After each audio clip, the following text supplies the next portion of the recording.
Hello, പുതിയ വീഡിയോയിലേക്ക് എല്ലാവർക്കും സ്വാഗതം. അപ്പോൾ ഇന്ന് ഞാൻ വന്നിട്ടുള്ളത് നല്ല നാടൻ ഊണ് റെസിപ്പി ആയിട്ടാണ് കേട്ടോ. ഇതിൽ ഞാനൊരു 3 റെസിപ്പി കാണിക്കുന്നുണ്ട്. നമ്മൾ ചെമ്മീൻ വരട്ട്, വെണ്ടയ്ക്ക തോരൻ, ചേന ചിപ്സ് എന്നോ ഫ്രൈ എന്നൊക്കെ പറയാം. അപ്പോൾ വളരെ എളുപ്പം തയ്യാറാക്കാൻ പറ്റുന്ന ഒരു 3 റെസിപ്പിയാണ് കേട്ടോ കാണിക്കുന്നത്. അതുപോലെ തന്നെ നമ്മുടെ വീഡിയോ തുടങ്ങുന്നതിന് മുമ്പ് നമ്മുടെ ചാനൽ ഇതുവരെയും സബ്സ്ക്രൈബ് ചെയ്യാത്തവരാണെന്നുണ്ടെങ്കിൽ തീർച്ചയായിട്ടും ഒന്ന് സബ്സ്ക്രൈബ് ചെയ്യുക. അതോടൊപ്പം തന്നെ തൊട്ടടുത്ത ബെല്ലൈക്കണും കൂടി പ്രസ് ചെയ്യാനായിട്ട് മറക്കരുത്. അപ്പോൾ ഞാനിടുന്ന വീഡിയോസിൻ്റെ നോട്ടിഫിക്കേഷനൊക്കെ നിങ്ങൾക്ക് അപ്പോൾ തന്നെ കിട്ടുന്നതായിരിക്കും. അപ്പോൾ നമുക്ക് വളരെ ടേസ്റ്റി ആയിട്ടുള്ള ഈസി ആയിട്ടുള്ള ഈ ഒരു ഊണെങ്ങനെ തയ്യാറാക്കാമെന്ന് നോക്കാം.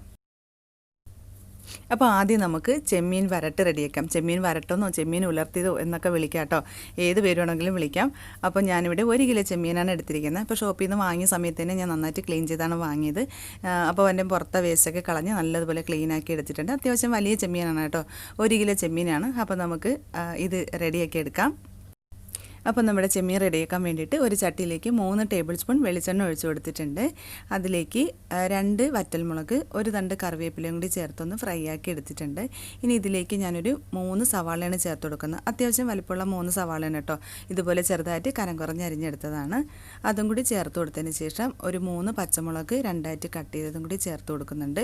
എന്നിട്ട് ആവശ്യത്തിന് ഉപ്പും കൂടി ചേർത്തിട്ട് നമുക്ക് സവാള നന്നായിട്ടൊന്ന് വഴറ്റിയെടുക്കണം. നല്ല ബ്രൗൺ കളർ ആവുന്നവരെ നല്ലതുപോലെ ഒന്ന് എടുക്കാം. സവാള നന്നായിട്ടൊന്ന് വാടി വരുന്ന സമയത്ത് ഇതിലേക്ക് ഒരു 15 ചെറിയുള്ളി ചെറുതായിട്ടൊന്ന് കട്ട് ചെയ്ത് ചേർത്ത് കൊടുക്കുന്നുണ്ട് കേട്ടോ. അപ്പോൾ സവാളയും ചെറിയുള്ളിയും ഇതിലേക്ക് ചേർത്ത് കൊടുക്കുന്നുണ്ട്.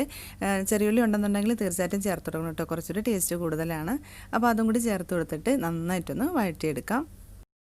അപ്പോൾ ഉള്ളിയെല്ലാം വാടി വരുന്ന സമയത്ത് ഇതിലേക്ക് 1 ടേബിൾ സ്പൂൺ ഇഞ്ചി വെളുത്തുള്ളി ചതച്ചത് ചേർത്ത് കൊടുക്കാം. ഒരുപാടൊന്നും വേണ്ട കേട്ടോ, 3 അല്ലി വെളുത്തുള്ളിയും ഒരു ചെറിയ കഷ്ണം ഇഞ്ചിയും കൂടി നന്നായിട്ടൊന്ന് ചതച്ചെടുത്തതാണ്. അപ്പോൾ അതും കൂടി ചേർത്ത് കൊടുത്തിട്ട് അതിൻ്റെ പച്ചമണം മാറുന്നവരെ നന്നായിട്ടൊന്ന് വഴറ്റിയെടുക്കാം.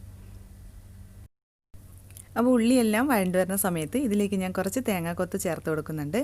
അപ്പോൾ ഇതുപോലെ ചെറുതായിട്ടൊന്ന് അരിഞ്ഞെടുത്തതാണ്. അപ്പോൾ ഇതിൻ്റെ അളവ് നമ്മളെ ഇഷ്ടത്തിനനുസരിച്ച് ചേർത്ത് കൊടുക്കാം കേട്ടോ. നമുക്കൊരുപാട് വേണമെന്നുണ്ടെങ്കിൽ കുറച്ചുകൂടി അധികം ചേർത്ത് കൊടുക്കാം. എന്നിട്ട് നന്നായിട്ട് ഇതൊന്ന് വഴറ്റിയെടുക്കാം. അപ്പം നമ്മുടെ ഉള്ളിയും തേങ്ങയും എല്ലാം വഴണ്ട് വരുന്ന സമയത്ത് ഇതിലേക്ക് നമുക്കിനി പൊടികൾ ചേർത്ത് കൊടുക്കാം. 1/2 ടീസ്പൂൺ മഞ്ഞൾപ്പൊടി ചേർത്ത് കൊടുത്തിട്ടുണ്ട്. പിന്നെ ഇതിലേക്ക് 2 ടീസ്പൂണാണ് കേട്ടോ മല്ലിപ്പൊടി ചേർത്ത് കൊടുക്കുന്നത്. ചെറിയ സ്പൂണിൻ്റെ അളവാണ് പറയണേ, ടീസ്പൂൺ. പിന്നെ 1/2 ടീസ്പൂൺ നല്ല മുളക് പൊടി, അതായത് എരിവെള്ള മുളക് പൊടി 1/2 ടീസ്പൂൺ. 1 ടീസ്പൂൺ കാശ്മീരി മുളക് പൊടി. അപ്പോൾ ഇതെല്ലാം കൂടി ചേർത്തിട്ട് ഇതിൻ്റെ ഒരു പച്ചമണം മാറുന്നവരെ നമുക്ക് നന്നായിട്ടൊന്ന് വഴറ്റിയെടുക്കണം. അപ്പോൾ ചെറിയ തീയിൽ വെച്ചിട്ട് മസാല നന്നായിട്ടൊന്ന് മൂപ്പിച്ചെടുക്കണം. അപ്പോൾ പൊടികളെല്ലാം നന്നായിട്ടൊന്ന് ഫ്രൈ ആയി വരുന്ന സമയത്ത് ഇതിലേക്ക് അത്യാവശ്യം വലിയൊരു തക്കാളി ഞാൻ ചേർത്ത് കൊടുക്കുന്നുണ്ട്, ചെറുതായിട്ടൊന്ന് കട്ട് ചെയ്തിട്ട്. അപ്പോൾ തക്കാളിയും കൂടി ചേർത്ത് കൊടുത്തിട്ട് നന്നായിട്ടൊന്ന് വഴറ്റിയെടുക്കാം. തക്കാളി നന്നായിട്ട് വഴണ്ട് വന്നതിന് ശേഷം നമുക്ക് കഴുകി വൃത്തിയാക്കി വെച്ചിരിക്കണം നമ്മുടെ ചെമ്മീൻ ചേർത്ത് കൊടുക്കാം. അതിനുശേഷം നന്നായിട്ട് ഇതൊന്ന് മിക്സ് ചെയ്ത് കൊടുക്കണം. എന്നിട്ട് ചെമ്മീനിലേക്ക് ആവശ്യത്തിന് ഉപ്പ് ചേർത്ത് കൊടുക്കാം. നമ്മൾ ഉള്ളിൽ മാത്രം കുറച്ച് ഉപ്പ് ചേർത്തുള്ളൂ. അപ്പോൾ എന്നിട്ട് ചെമ്മീനിലേക്ക് ആവശ്യത്തിനുള്ള ഉപ്പും കൂടി ചേർത്ത് കൊടുത്തിട്ട് നന്നായിട്ട് ഇതൊന്ന് മിക്സ് ചെയ്ത് കൊടുക്കുക. അതിനുശേഷം ഇത് അടച്ച് വെച്ച് ചെറിയ തീയിൽ നമുക്ക് വേവിച്ചെടുക്കാം. വെള്ളമൊന്നും ഒഴിച്ചു കൊടുക്കേണ്ട ആവശ്യമില്ല, വെള്ളം ഒഴിച്ച് കൊടുക്കരുത്. ചെറിയ തീയിൽ നമുക്കിതൊരു 5 മിനിറ്റ് വേവിച്ചെടുക്കാം. അപ്പോൾ ഒരു 5 മിനിറ്റ് കഴിഞ്ഞ് തുറന്നു നോക്കുന്ന സമയത്ത് ഇതാ ചെമ്മീനിൽ നിന്ന് വെള്ളമൊക്കെ ഇറങ്ങി നന്നായിട്ട് കുക്കായി വന്നിട്ടുണ്ട്. ഒരുപാട് നേരം വേവിക്കേണ്ട കേട്ടോ, എങ്കിൽ പിന്നെ അത് റബ്ബർ പോലെ ആയിപ്പോവും. ഒരു 5 മിനിറ്റ് കുക്ക് ചെയ്താൽ മതി. ഇനി നമുക്ക് ഈ വെള്ളമൊക്കെ ഒന്ന് നന്നായിട്ടൊന്ന് ഡ്രൈ ആക്കി എടുക്കണം, വറ്റിച്ചെടുക്കണം. അതിന് മീഡിയം ഫ്ലെയിമിൽ വെച്ചിട്ട് അടപ്പ് തുറന്ന് വെച്ചിട്ട് അടയ്ക്കാതെ തുറന്ന് വെച്ചിട്ട് നന്നായിട്ടൊന്ന് വേവിച്ചെടുത്താൽ മതി, ഡ്രൈ ആക്കി എടുത്താൽ മതി. അപ്പോൾ അതിൽ വെള്ളമൊക്കെ നന്നായിട്ടൊന്ന് വറ്റി നല്ലതായിട്ട് വരണ്ട് വരും. അപ്പോൾ ഇതേ ഒരു പരുവാവുന്ന സമയത്ത് ഇതിലേക്ക് നമുക്കൊരു 1/2 ടീസ്പൂൺ കുരുമുളക് പൊടി ചേർത്ത് കൊടുക്കാം. പിന്നെ ഒരു 1/4 ടീസ്പൂണിന് താഴെ ഉലുവാപ്പൊടിയാണ് ചേർത്ത് കൊടുക്കുന്നത്. പിന്നെ ഒരു 1/4 ടീസ്പൂൺ ഗരം മസാല, അതൊരു ഫ്ലേവറിന് വേണ്ടിയിട്ട് മാത്രം കേട്ടോ, ഒരു നുള്ള് ചേർത്ത് കൊടുത്താൽ മതി. പിന്നെ ഒരു തണ്ട് കറിവേപ്പിലയും കൂടി ചേർത്ത് കൊടുത്തിട്ട് നന്നായിട്ടൊന്ന് മിക്സ് ചെയ്ത് കൊടുക്കുക. അപ്പോൾ ചെറിയ തീയിൽ വെച്ചിട്ട് നന്നായിട്ട് ഇതൊന്ന് കുറച്ചുകൂടി വരട്ടിയെടുക്കണം. വെള്ളത്തിൻ്റെ അംശം തീരെ ഇല്ലാത്ത രീതിയിൽ നന്നായിട്ട് ഇതുപോലെ വരട്ടി എടുത്ത് വയ്ക്കുക. അപ്പോൾ നമ്മുടെ ചെമ്മീൻ അടിപൊളിയായിട്ട് റെഡി ആയിട്ടുണ്ട്, ചെമ്മീൻ വരട്ട്. അപ്പോൾ ഇനി അടുത്തത് നമുക്ക് വെണ്ടയ്ക്ക തോര റെഡിയാക്കാം. അതിന് വേണ്ടിയിട്ട് ഞാനിവിടെ കുറച്ച് വെണ്ടയ്ക്ക എടുത്തിട്ടുണ്ട്, നന്നായിട്ട് കഴുകി വൃത്തിയാക്കി വെച്ചേക്കുകയാണ്. ഇനി ഇത് ചെറുതായിട്ട് വട്ടത്തിനൊന്ന് അരിഞ്ഞെടുക്കണം. അരിഞ്ഞെടുത്തതിന് ശേഷം നമുക്കൊരു പാനിലേക്ക് ഒരു 2 ടേബിൾ സ്പൂൺ വെളിച്ചെണ്ണ ഒഴിച്ചു കൊടുക്കാം. 2 വറ്റൽമുളക്, 1/2 ടീസ്പൂൺ കടുക്, 1 തണ്ട് കറിവേപ്പിലയും കൂടി ചേർത്തൊന്ന് ഫ്രൈ ആക്കി എടുക്കാം. അതിനുശേഷം നമുക്കത് ഇതുപോലെയാണ് കേട്ടോ വെണ്ടയ്ക്ക ഞാൻ അരിഞ്ഞെടുത്തിട്ടുള്ളത്. അതിലേക്ക് ചെറിയൊരു സവാള, ഒരു പച്ചമുളകും കൂടി ചെറുതായിട്ടൊന്ന് അരിഞ്ഞ് ചേർത്ത് കൊടുത്തിട്ടുണ്ട്. അത് നമുക്ക് എണ്ണയിലേക്ക് ഇട്ട് കൊടുക്കാം. ഇട്ട് കൊടുത്തതിന് ശേഷം ഒന്ന് മിക്സ് ചെയ്ത് കൊടുക്കുക. അപ്പോൾ വെണ്ടയ്ക്ക വേവിക്കുന്ന സമയത്ത് അടച്ചു വെച്ച് വേവിക്കണ്ട കേട്ടോ. അടച്ചു വെച്ച് വേവിച്ച് കഴിഞ്ഞാൽ പെട്ടെന്ന് തന്നെ അത് കുഴഞ്ഞു പോകും. അപ്പോൾ ചെറിയ തീ വെച്ചിട്ട് ഒന്ന് തുറന്ന് വെച്ച് വേവിച്ചാൽ മതി. അതിനുശേഷം ഒന്ന് ആവി വന്നതിന് ശേഷം നമുക്ക് ഉപ്പിട്ട് ചേർത്ത് കൊടുക്കാം. വെണ്ടയ്ക്ക വേവുന്ന സമയം കൊണ്ട് നമുക്കിതിന് വേണ്ടിയിട്ടുള്ള അരപ്പ് റെഡിയാക്കാം. അപ്പോൾ അതിന് വേണ്ടിയിട്ട് മിക്സിയുടെ ജാറിലേക്ക് ഒരു അരക്കപ്പ് തേങ്ങ ഇട്ട് കൊടുത്തിട്ടുണ്ട്. ഇനി ഇതിലേക്ക് നമുക്കൊരു 4 അല്ലി ചെറിയ ഉള്ളി, ഒരു ചെറിയ കഷ്ണം വെളുത്തുള്ളി വളരെ കുറച്ച് മതി കേട്ടോ. ഒരു ചെറിയത് എടുത്താൽ മതി.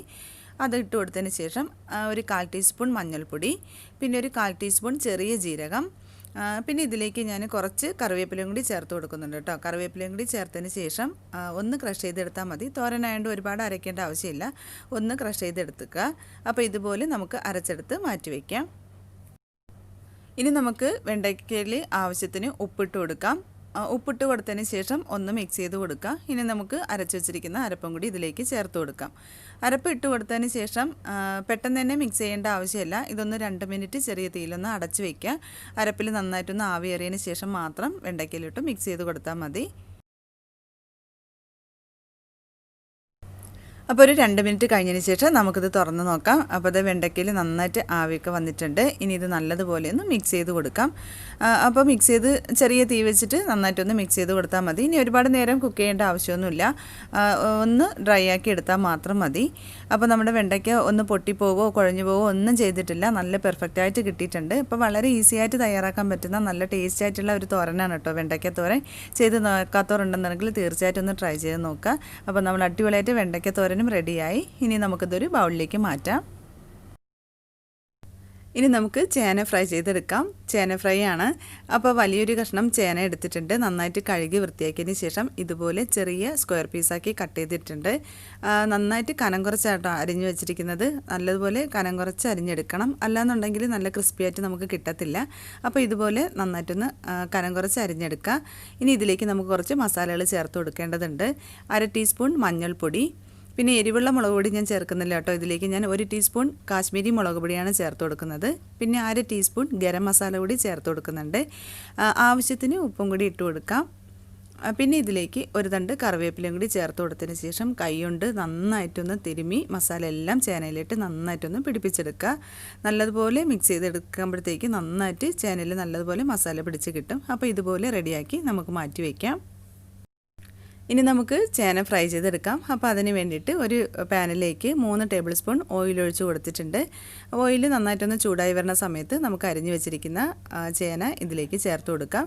അപ്പം മൊത്തത്തിൽ ഇട്ട് കൊടുക്കുന്നുണ്ട്. വളരെ കുറച്ച് ഓയിൽ മാത്രമേ ഇതിൽ ഉപയോഗിക്കുന്നുള്ളൂ. ഒരുപാട് ഡീപ്പായിട്ട് ഫ്രൈ ചെയ്തെടുക്കുന്ന രീതിയല്ല. വളരെ കുറച്ച് ഓയിൽ ഒഴിച്ച് കൊടുത്തിട്ട് നമ്മളിതിൽ വരട്ടി ഫ്രൈ ചെയ്തെടുക്കുന്ന രീതിയാണ്. അപ്പോൾ ഇതെല്ലാം ഇട്ട് കൊടുത്തതിന് ശേഷം നന്നായിട്ടൊന്ന് മിക്സ് ചെയ്ത് കൊടുക്കുക. വളരെ കുറച്ച് തീ വെച്ചതിന് ശേഷം ലോ ഫ്ലെയിമിൽ തീ വെച്ച് കൊടുത്തതിന് ശേഷം നന്നായിട്ട് ഒരു 3-4 മിനിറ്റ് നല്ലതുപോലെ ഇതൊന്ന് മിക്സ് ചെയ്ത് കൊടുക്കണം. മിക്സ് ചെയ്ത് കൊടുത്തതിന് ശേഷം നമുക്കിതൊന്ന് അടച്ച് വെക്കണം. അടച്ച് വെച്ച് ഒരു 5 മിനിറ്റ് ഒന്ന് ചെറിയ തീയിലൊന്ന് അടച്ച് വെച്ചതിന് ശേഷം മാത്രം നമുക്കിത് നല്ലതുപോലെ ഒന്ന് ഫ്രൈ ആക്കി എടുത്താൽ മതി. അപ്പോൾ ഒരു 5 മിനിറ്റിന് ശേഷം അവിടെ ചേന കുറച്ചുകൂടെ ഒന്ന് ഫ്രൈ ആയി വന്നിട്ടുണ്ട്. ഇനി നമുക്ക് മീഡിയം ടു ലോ ഫ്ലെയിമിലോട്ട് തീ മാറ്റിയതിന് ശേഷം നല്ലതുപോലെ ഇതൊന്ന് ഫ്രൈ ആക്കി എടുത്താൽ മതി. വളരെ കനം കുറച്ച് അരിഞ്ഞിട്ടേക്കുന്നതുകൊണ്ട് പെട്ടെന്ന് തന്നെ ഇത് നല്ല ക്രിസ്പി ആയിട്ട് കിട്ടും. അപ്പോൾ ഇതുപോലെ റെഡിയായി വരണ സമയത്ത് നമുക്കിത് ബൗളിലേക്ക് മാറ്റാം. നല്ല ടേസ്റ്റി ആയിട്ടുള്ള വളരെ ഈസി ആയിട്ടുള്ള ഒരു റെസിപ്പിയാണ് കേട്ടോ ചേന ഫ്രൈ. അപ്പോൾ നമുക്കിത് പാത്രത്തിലേക്ക് മാറ്റാം. അപ്പോൾ നമ്മുടെ ഈസിയും ടേസ്റ്റി ആയിട്ടുള്ള ലഞ്ച് ഇവിടെ റെഡി ആയിട്ടുണ്ട്. എല്ലാ കറികളും റെഡിയായി. അപ്പോൾ ഇതിൽ ഞാൻ മോരൊരു റെസിപ്പി ഇപ്പോൾ കാണിച്ചിട്ടില്ല. നേരത്തെ ഞാൻ അപ്ലോഡ് ചെയ്തിട്ടുണ്ട്. ഒരു വ്ളോഗിൽ തന്നെയാണ് കേട്ടോ റെസിപ്പി ഇട്ടിട്ടുള്ളത്. അപ്പോൾ നിങ്ങൾ തീർച്ചയായിട്ടും ഇതുപോലെ ട്രൈ ചെയ്തിട്ടില്ല എന്നുണ്ടെങ്കിൽ ഒരു പ്രാവശ്യമെങ്കിലും ഇതുപോലെ ഒന്ന് റെഡിയാക്കി നോക്കുക. എല്ലാവർക്കും ഇഷ്ടമാവും. അപ്പോൾ നമ്മുടെ വീഡിയോ ഇഷ്ടപ്പെട്ടു എന്നുണ്ടെങ്കിൽ തീർച്ചയായിട്ടും നിങ്ങൾ ലൈക്ക് ചെയ്യാനും ഷെയർ ചെയ്യാനും കമൻറ്റ് ചെയ്യാനൊന്നും മറക്കരുത്. അപ്പോൾ പുതിയ നല്ല റെസിപ്പിയായിട്ട് നല്ല വീഡിയോ ആയിട്ട് നമുക്കിനി വീണ്ടും കാണാം. താങ്ക്